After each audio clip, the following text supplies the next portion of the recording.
आज मन की बात कार्यक्रम के जरिए देशवासियों के साथ एक संवाद किया। इस दौरान पीएम मोदी ने उत्तराखंड के हल्द्वानी में रहने वाले जीवन चंद्र जोशी का जिक्र उनके कठिन परिश्रम के लिए किया। दरअसल हल्द्वानी के रहने वाले जीवन चंद्र जोशी की कहानी काफी प्रेरणादायक है। जीवन चंद्र जोशी पहाड़ की निर्जीव वस्तुओं में अपनी कला से जान डालने का उनमें काम करते हैं। जीवन चंद्र जोशी की इसी कला की सराहना प्रधानमंत्री नरेंद्र मोदी ने मन की बात कार्यक्रम में की और अब प्रधानमंत्री नरेंद्र मोदी से अपनी तारीफ सुनकर जीवन चंद्र जोशी अपने आप को काफी गौरवान्वित महसूस कर रहे हैं।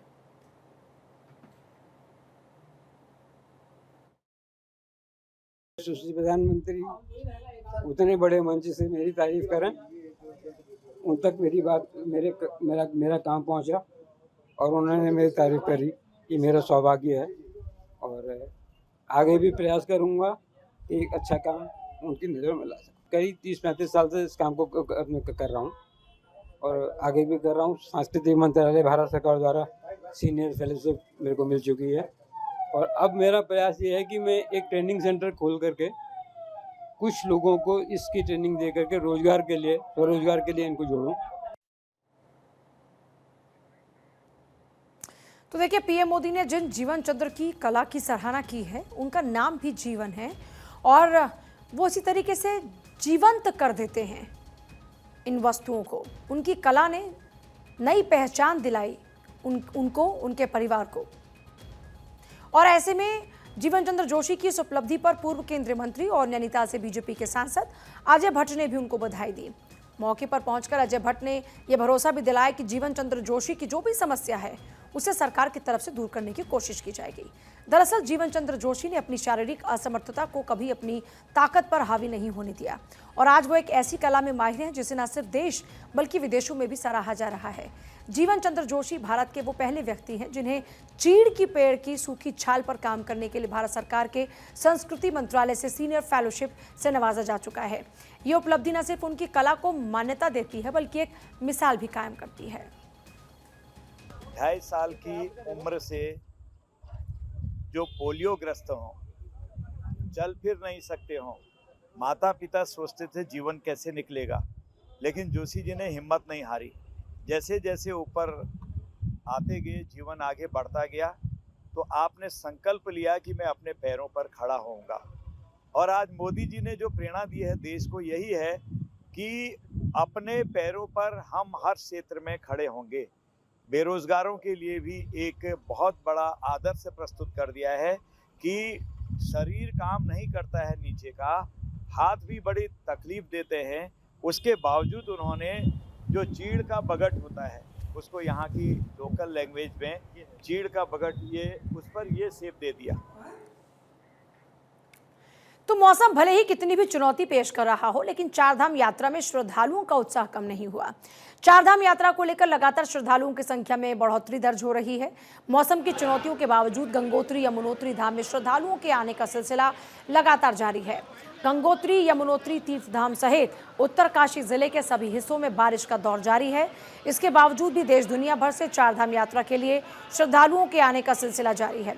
आलम कुछ ऐसा है कि मंदिर में दर्शन के लिए लंबी कतार में लगकर श्रद्धालु अपनी बारी का इंतजार कर रहे हैं। श्रद्धालुओं की संख्या बढ़ती जा रही है। गंगोत्री यमुनोत्री धामों में अब तक 4,73,109 श्रद्धालु दर्शन कर लौट चुके हैं। गंगोत्री धाम के पुरोहित ने बताया कि गंगोत्री धाम में रुक रुक कर बारिश हो रही है, लेकिन इसके बाद भी श्रद्धालु पूरे उत्साह में दिखाई दे रहे हैं।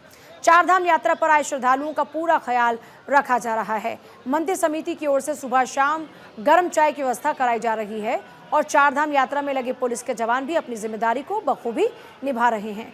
श्रद्धालुओं की सुरक्षा के लिए सुरक्षाकर्मी पूरी तरीके से मुस्तैद हैं। किसी का बैग, मोबाइल, पर्स भी अगर खो रहा है तो उसे सीसीटीवी कैमरे के माध्यम से तत्काल खोजकर लौटाया जा रहा है। जय गंगा मैया।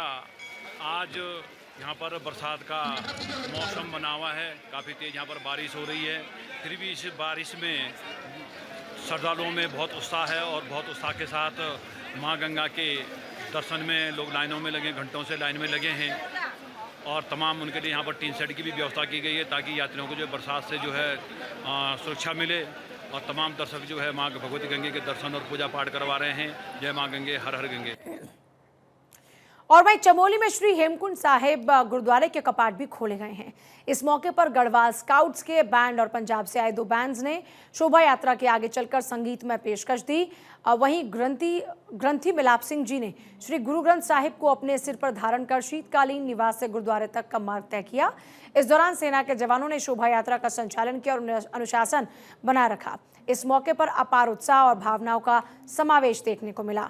धार्मिक समागम की शुरुआत सुबह 10 बजे सुखमनी साहिब के पाठ के साथ हुई, जिसके बाद भाई मक्खन सिंह ने कीर्तन किया और फिर दोपहर के 12:30 बजे मानवता के कल्याण के लिए अरदास हुई। इस दौरान आज श्री हेमकुंड साहिब में 5000 से ज्यादा श्रद्धालु समागम में पहुंचे।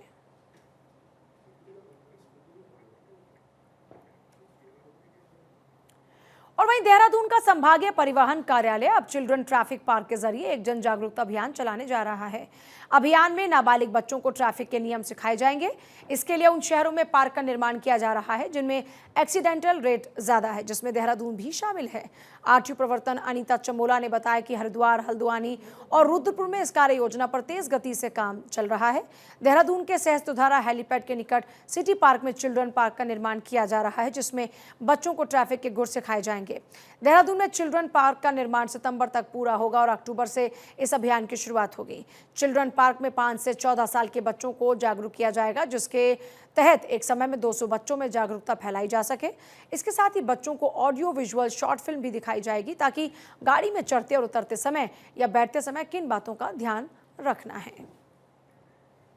परिवहन विभाग की योजना है कि जो हमारे बहुत प्रमुख जनपद हैं, जिसमें हमारा देहरादून है, हरिद्वार है, रुद्रपुर है, हल्द्वानी है, जहाँ पर कि ज़्यादा फुटफॉल्स हैं और एक्सीडेंट रेट भी ज़्यादा है, तो पब्लिक को अवेयर करने के लिए, जागरूकता के लिए ट्रैफिक पार्क के माध्यम से भी कुछ योजना बनाई जाए। तो उसके लिए हमने एक चिल्ड्रन ट्रैफिक पार्क की एक योजना बनाई है और इसके लिए हरिद्वार में भी कार्रवाई चल रही है, लेकिन देहरादून में जो MDDA का सिटी पार्क है हेलीपैड के निकट शहस्त्रधारा रोड पे, तो वहाँ पर ये पार्क का निर्माण कार्य जो है वो प्रारंभ हो गया है और सितंबर लास्ट तक इसके पूर्ण होने की संभावना है और अक्टूबर से ये आम जनता के लिए खुल जाएगा। और देखिए, जैसे जैसे मौसम बदल रहा है वैसे वैसे बच्चों में संक्रमण से जुड़ी बीमारियां सामने आ रही हैं। कोटद्वार के बेस अस्पताल में तैनात वरिष्ठ बाल रोग विशेषज्ञ डॉक्टर हरेंद्र सिंह का कहना है कि बच्चों में हाथ, पैर और मुंह रोग एक हल्का संक्रामक वायरल है, जिससे घबराने की जरूरत नहीं। डॉक्टर हरेंद्र ने कहा कि ये वायरस छोटे बच्चों में आम है और इसके लक्षणों में मुंह में घाव, हाथों और पैरों पर दाने शामिल हैं। अब इस मामले में केवल सावधानी बरतने की जरूरत है।